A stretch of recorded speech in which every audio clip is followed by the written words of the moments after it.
Welcome back to From Scratch with Teresa Hodge. I am your host. We are continuing our reentry success stories, and I am super excited to be joined by women. Um, One I know really well, Dr. Pamela Key. Have been knowing, oh my goodness, been knowing you for, I don't know, 7, 8 years? Yes. A while, a long while. Yeah. And then also a new friend, Dr. Julia Kelleher. Did I say it right? You did. I did. So, we are women who we have the same experience of incarceration.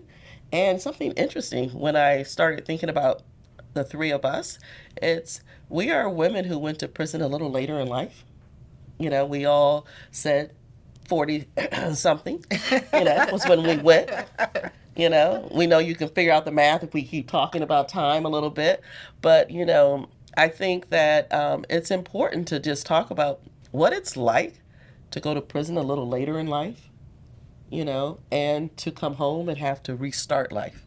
Pam, I know you and I have lots of stories around that where we sat around with Kettle One and had those conversations, and wine, to have those conversations and whined, about some of those conversations and so forth. But I think that for a lot of, I will start with, I went to Alderson, and one of the things that I was really shocked by was the number of white collar women who were in prison. And I was just looking around and I was like, there are a lot of soccer moms here. There are a lot of women who were at the height of their professional career, and somehow we ended up here. And I felt like we were sending people to prison who we were mad at or disappointed with, and not who we were afraid of. And that we were using prison for some of the wrong reasons.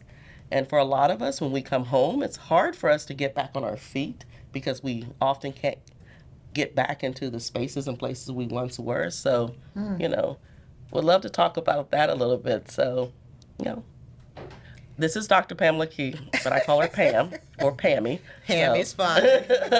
So, Pam, if you don't mind. I mean, what you said in terms of where I was in my career, I was at the height. So being in K-12 education as long as I was already at the superintendent level. The next stop would have been to be the superintendent.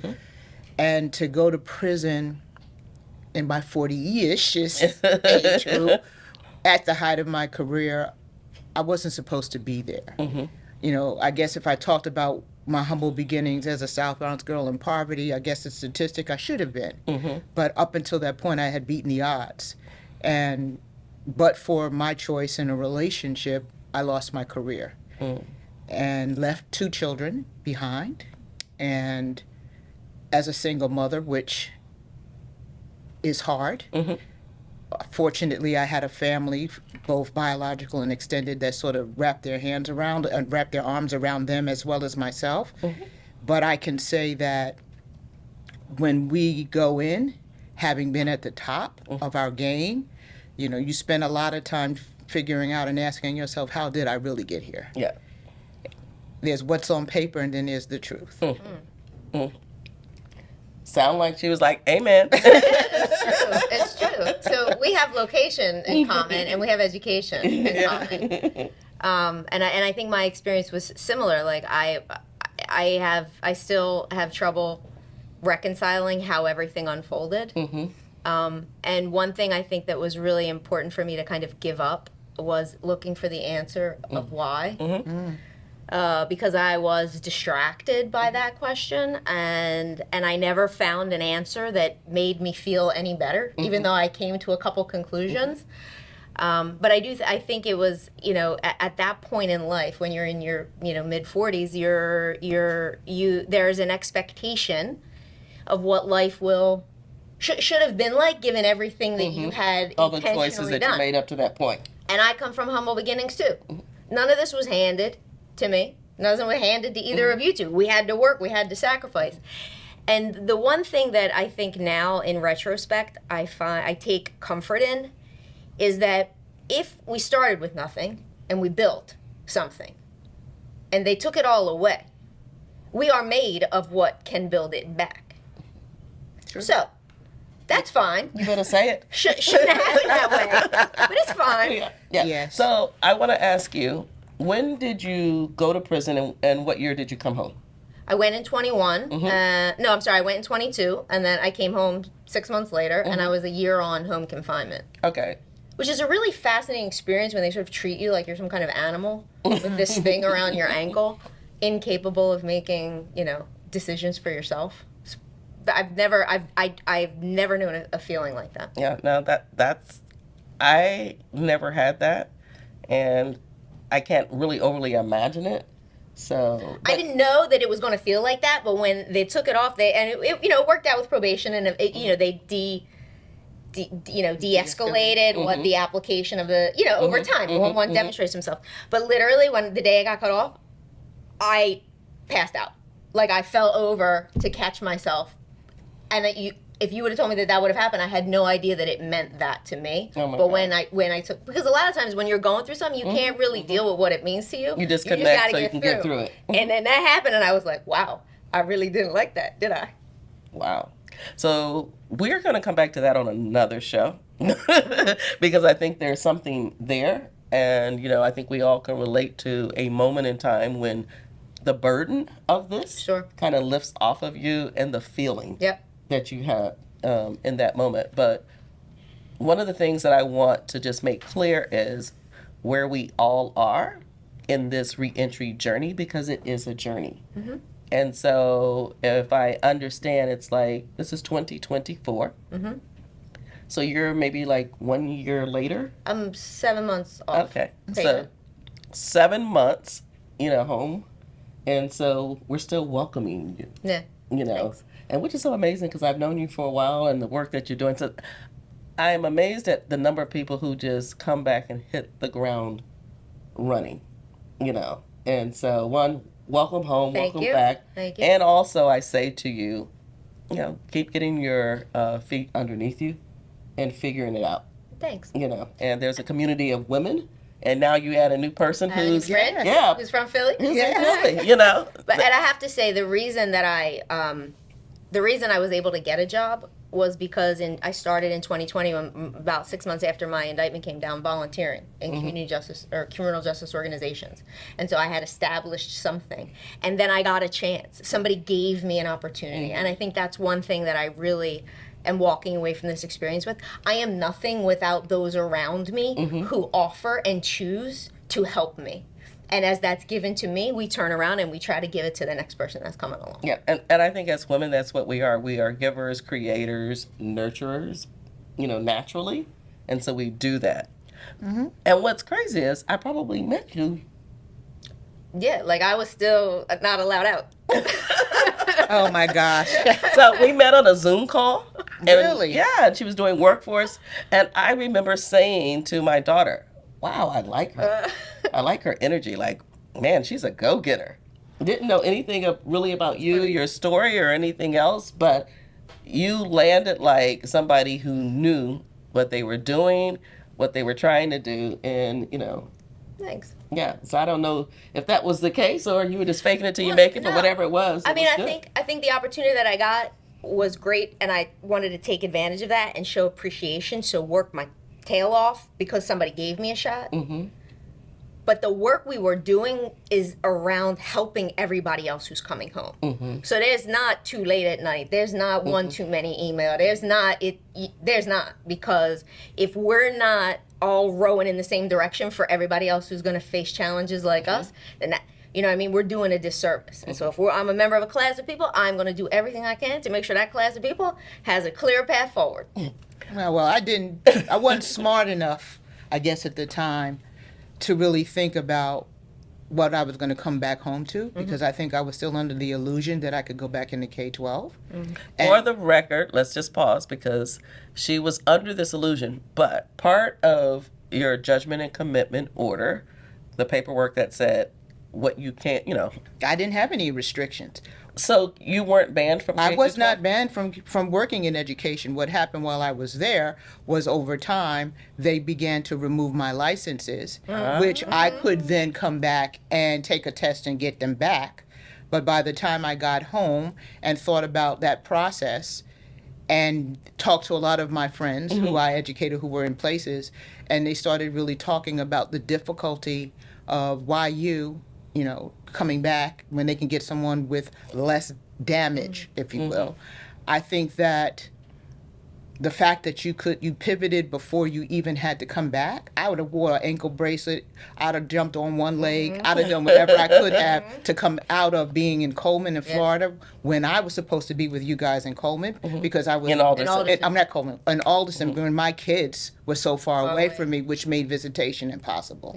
So I think that while I was in prison, I still was functioning under, I'm going to do K-12 education. I spent a lot of time actually still educating, finding it interesting that the very place that I was laying in was the place that I had been spending my whole life to keep other You children allowed it, from. amen. But I also got a chance to look at the women who were there and recognized how often we failed them. Yep.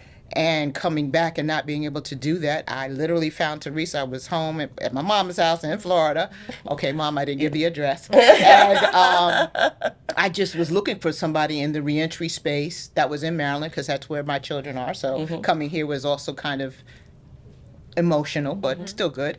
And I recognized that somebody else has to be committed to doing what I wanted to do, which was to change the way we were actually preparing people to come home.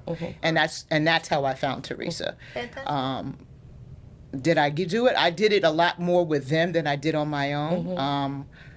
New projects that we're working on I've now collected and unearthed some of that stuff, and I can't believe how much of it I have. And I'm just really focusing on the many ways that we advocate. Yeah. And the many ways we can serve. And I think this is important. It's something that the men and the women, but when people are in prison and they're dreaming and thinking about what they want to do, and they come home and you come home and you're searching online, usually if you reach out to someone, they'll answer. I remember when you reached out and, you said, hey, I'm interested in what you're doing, this, that, and the other, and we talked. It's harder sometimes now for me to do it just because, I get so many darn emails every day that I have to respond to, with just regular work. But I always try to stop and talk to someone when they're early on in that process. And so I remember us connecting, and there are times when I know that, I'm this person's lifeline, at least for a moment, right? So I'm trusted for a moment, and even if I can't take walk the distance, can I get them to somewhere else? Yeah. On the journey. So, but That's great. Pam and I laughed and hung out and started having fun. So, we just was like, okay, this is fun. Yeah. I think one thing too, that just to add on to the conversation, I believe that I've been fortunate to meet people who are willing to meet me where I am and help me get, like you're saying. I also recognize not everybody has that same disposition. And so I think for one thing that's important for people who are inside or just coming home to remember is that when somebody doesn't extend a hand, it speaks more to who they are and where they are than who you are. That somebody chose not to answer me, I'm not going to own that as that I wasn't worthy. They just must have been too busy. Right. Right? Because it's important. It's a competitive market, and we get so much negative feedback that we've got to say, it's not me. I'm just going to try one more time. And we have to manage the stories we tell ourselves, because the stories we tell ourselves will kind of impact, all this. But let's take a turn for just a second. Let's talk about, rebuilding our reputation, rebuilding our brands, post-incarceration. And so, my journey has been something. It was interesting when I released in Florida with my parents. One of the things that I found astounding was that finding work was extremely difficult, not knowing that the county I was in had the highest unemployment rate. So go figure. And so finding work in Florida at that time was very difficult, which forced me to go back and try to resurrect my consulting. So I started coaching people who wanted to get dissertations. It was in that window I said, okay, well, if I can't get a job at the local retail place, having been a manager at Macy's at some point in time in my life, what am I going to do? And I was fortunate enough to have the right conversation with my probation officer that allowed me to work for myself and demonstrate that it was a legitimate business. And I know that's unheard of, but I was blessed and I'm very thankful for it. I decided when I started talking to Teresa, I came up for my granddaughter's 5th birthday, who actually I met while I was incarcerated. So that's a whole nother journey story. And took the time to meet with Teresa and just said, I'm in. And I started, and then I made the I think decision we had a to move. hackathon. You had a hackathon. Yeah, that was like a Xeons long time ago. But it was a hackathon in DC. It just reminded me of that. Yeah. Yeah, and so I started doing little things here and there. Then I moved back to Maryland. Still couldn't find work beyond my consulting. Went to Costco's, hurt myself. Was down for a while. By the time I got healed again, I wound up in Philadelphia to consulting and doing education work. I'm now back in a university, and so And give I've come us, full yeah, circle. like, and what is your, I don't know. My title? Can you give your title? Yes, I am Okay. the Chief Social Equity Officer at the first historical Black college and university in the nation, Cheney University. And that title includes I'm Chief Diversity Officer, Workforce Development, Careers, Strategic Partners, They've laid so many compliance. I've got so many jobs, and so it's Chief catch-all. Yeah, that's how it feels like, or catch up. Yeah. And so, the journey for me is if somebody told me it would take me 12 years to get here where I am today, Yeah. I probably would have told them, you don't know who you're talking to. But I think going in where I was, I had high expectations, and coming back lower than I left was just not an option until it is. So I got a question for you. How much of the 12 years was a part of either your determination, I was going to say stubbornness, but your determination to do it a very specific way, you knew while you were in prison what you wanted to do when you came back, and I know that there were times we've had conversations where you were like, I don't want to do entrepreneurship.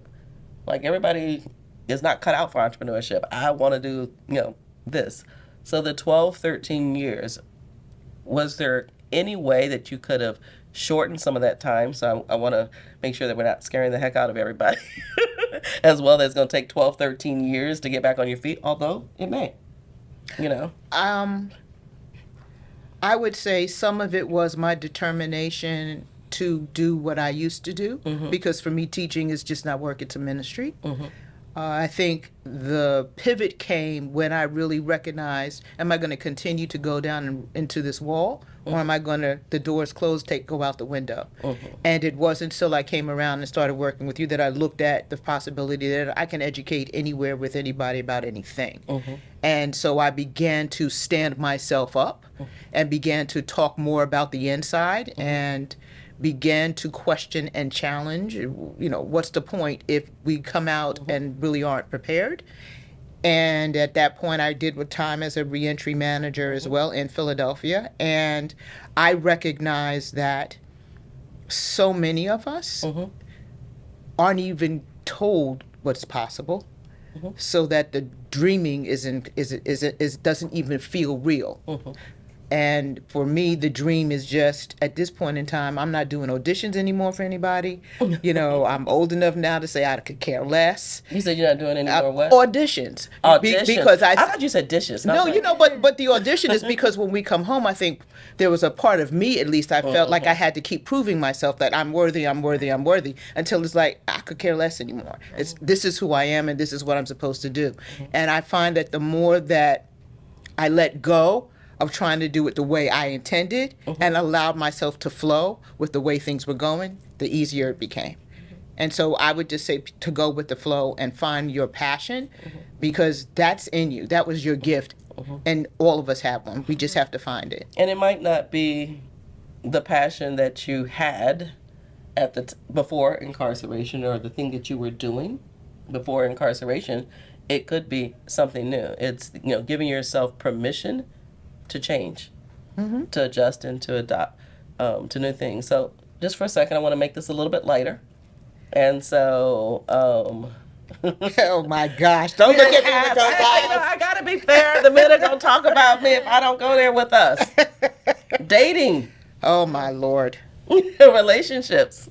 For me, I like the movie. It's complicated. it's not complicated. It's like failure to launch.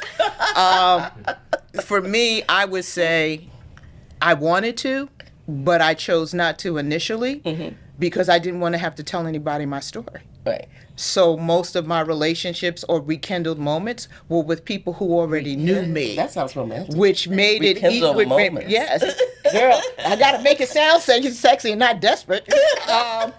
It was. I went there because it was easier at first, but because I didn't have to explain away, they still saw me as I was, or I have always been, As you are. as I am. But when I say as I was, it's because you still got it. You back in the day, remember you did this, that, and the third, blah blah blah. And some years older, I'm trying to do it just a little bit more aching and some Ben Gay. That's about it.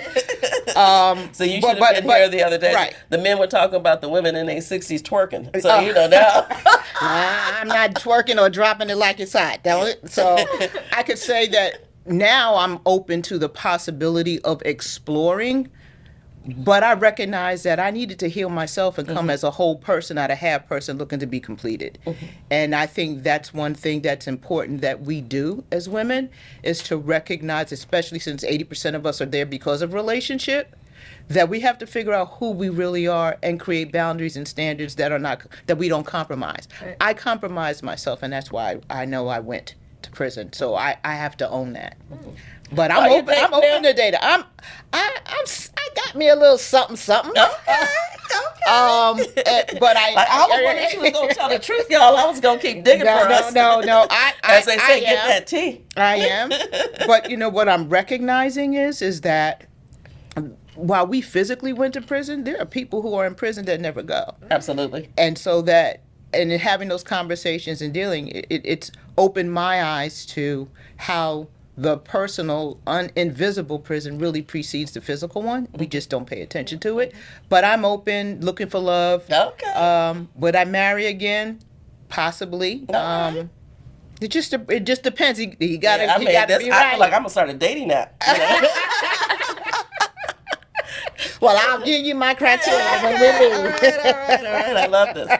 So, dating. I know you're still kind of, getting your feet together, but that don't mean nothing. Yeah, it's funny. A little bit of a similar but different take on the how do you, meeting someone and how do you tell them. So I wouldn't say I was on a dating app, like, because you've got to be on it for like 6 months or a bit. Like, let me try this like for a couple weeks.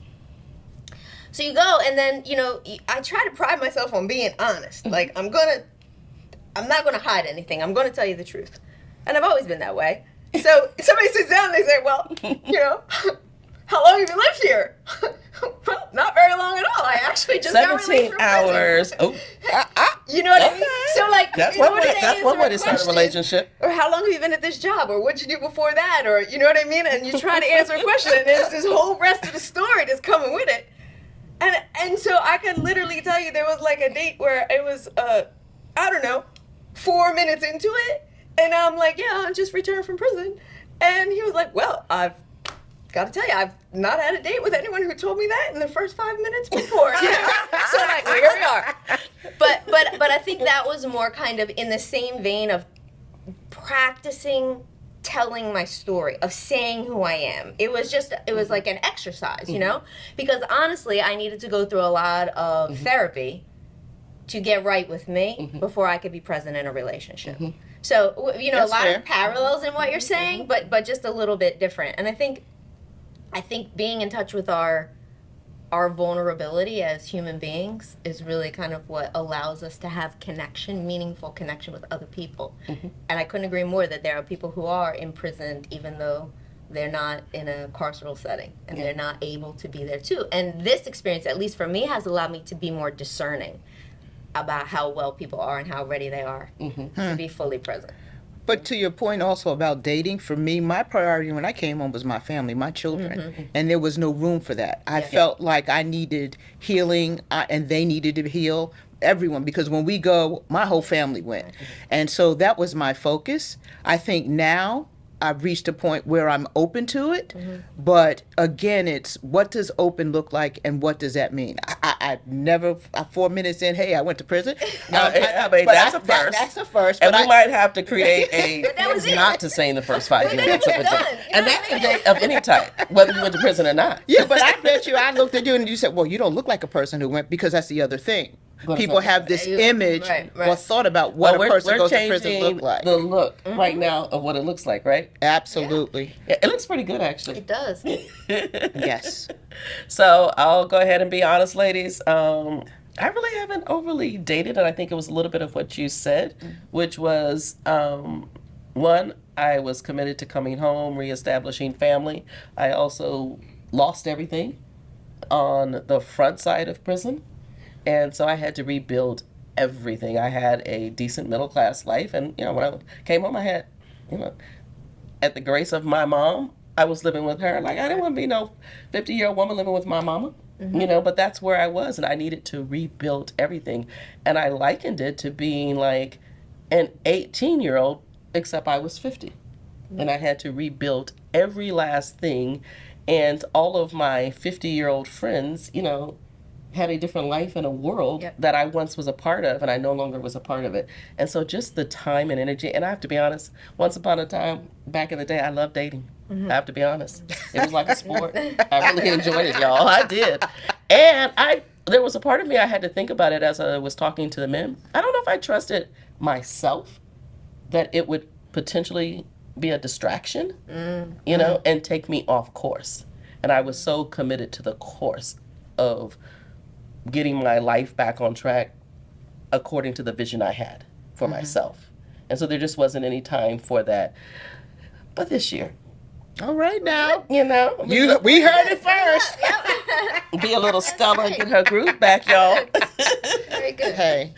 Or so I say. I don't know. I got on a dating app for probably one day or maybe half a day. Terrible, isn't it? And yeah, somebody was winking at me and wink this person. I was like, okay, I'm done. Yeah. I was just like, I've never tried that, but I actually have considered it simply because, typically I don't want to meet a stranger on television. Oh, where are you going to meet them? If you're not at the gym, you're not at Home Depot or Lowe's, if you're not, where they go into the sports bars or wherever they are, the likelihood of meeting someone, but I'm assuming that there is someone out there for me and for us. Yeah. It's just, we just got to magnetize and pull them to us. Yeah. okay, well, I like the part that, let them find me. I gotta make myself findable. I like the good chase. Okay. Yeah, let them hunt. All right. So let's wrap up with a little bit of something fun. As if the dating part wasn't fun. But what music, what book, what do you like to do for fun? What's the other side of you besides, all of the brilliance that I know that, occupies and all the other great deep thoughts that you have? But what's the fun?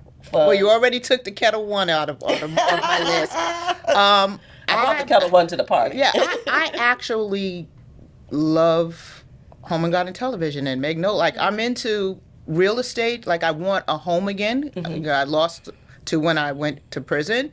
But I realized that how much my home is my sanctuary and how into the design I am. And so I spend a lot of time on television. That's what I'm looking at, or sports. And the other thing that I enjoy is music. I used to be a singer, and so I'll listen and jazz. For as long as I've known Pam, she's always told me that she used to be a singer. I'm like, girl, I haven't heard you sing nothing. Like, are you sure? Oh, I'm sure. Okay.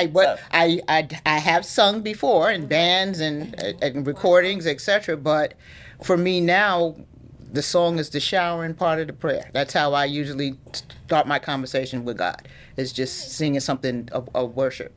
But that's basically my fun. My real fun is to really start creating a bucket list and traveling. There are some places that I really want to go, and I decided I would have a theme. One theme would be around architecture. One thing would be about clothing and shoes. And then the other would be just all the spiritual centers in the world. I have a natural curiosity about those spaces and places. So that's it. Fascinating. Oh, great. So this year we're going to do some of that? Uh-huh. Okay. You hear how committed she sounded to that. But anyway. I like the travel ideas. I think seeing the world is important. I also like, in my free time, I like to do puzzles. And I don't know why, but it makes my mind stop, not racing, but not churning over all of the things that I'm trying to figure out, or problems I'm trying to resolve, or what's the next thing to do. I just get absorbed in making these pieces fit together. So I like that.